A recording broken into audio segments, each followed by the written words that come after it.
Good evening, ladies and gentlemen. It's great to see so many familiar faces here this evening. And I'd just like to read out, first of all, a few apologies from some friends who couldn't make it.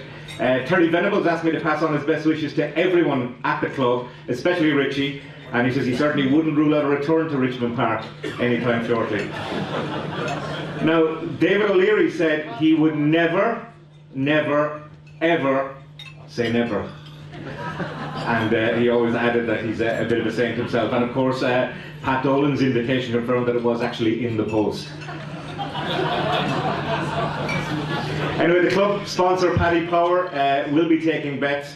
And if you have any inside information on the new manager, well, feel free to come up to table 1. I'll be sitting next to Richie, and looking forward to that information. But first of all, ladies and gentlemen, just a little bit of the history, because that's why we're here this evening. 80 years of some achievement, and 80 special years they have been as well for St. Patrick's Athletic. Founded in 1929, and the first season they were based in the Phoenix Park, but in 1930 they moved to Richmond Park, and quickly moved up the ranks really of intermediate and junior, and by the 1940s they were established as the top non-league side in the country. In 1951 the club was admitted to the senior ranks of the League of Ireland, and Pats of course made an immediate impact, winning the league championship at their first attempt. 2 more championships followed in 1954-55 and 55-56.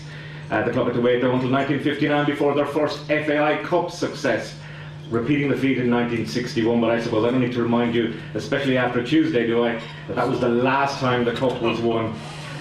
But you know, we'll give it time, because we're looking forward to the future as well. Pats did struggle during the 60s, 70s and 80s, but I suppose what kept fans going was seeing the likes of Paul McGrath come through, and indeed Noel Campbell. But the appointment of Brian Kerr as manager in 1986 was a turning point in the fortunes of the club. And that led to Pats becoming the team of the 90s, thanks to 4 championships in that decade.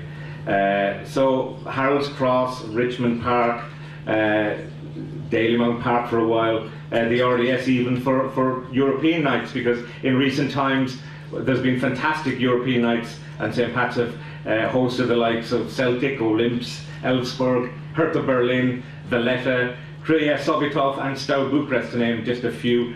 And you know, the quality of the club has shone through in those very special nights. Ní nart go cur le chéile, no strength without unity. Ladies and gentlemen, our first guest of the evening, will you welcome to the podium please the president of the club, Mr. Phil Mooney.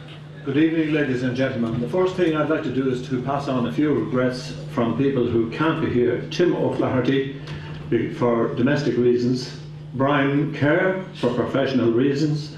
He's looking at league matches and has committed himself to be there. Our owner and benefactor, Garrett Callagher, to whom we owe grateful thanks for our current continuing existence, and we shouldn't forget that.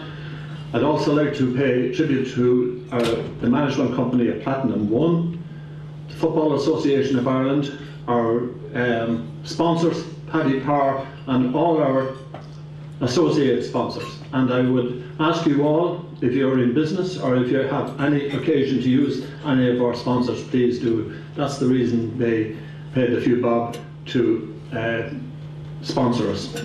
Anyway, it's lovely to see all the people whom I haven't seen for years, people whom I've made friends with. Football is a great game. It brings you all over the world. You'll never be lonely when you're in a football club, particularly a football club like St. Patrick's Athletic. And I would also ask you to remember the people who started the club, the people who moved up through the years. I don't want to mention them all, but because I'd be here all night, but most of those people, like ourselves, struggled to keep the club alive, and did so without crying or whinging about it, and they took the blows and they kept the club going, and that's why we're here today. This is a celebration of 80 years of existence. It's very important when you think of 80 years as a football club. There are many clubs who've gone into oblivion in the meantime, and we still manage to survive. We are lucky to have a number of clubs who have their own difficulties at this time, and we all hope that they will make it through these current difficulties, because it's very important that the quality that has come into our league, due, I would say, mainly to increased education. Coaching courses have improved the quality of the people who pass the game on to younger people, and this is showing through in the quality of our game and is showing through in our performances. Now we hope that our performances this year in Europe, which are very meritorious and are worthy of mention, do help those who are coming behind us next season. It looks like we certainly won't be there. Our last avenue was closed off the other last week. Anyway, no recriminations. This is a night for enjoyment, for meeting old friends, renewing acquaintances, and I sincerely hope that you all enjoy yourselves. That's it. Thank you very much.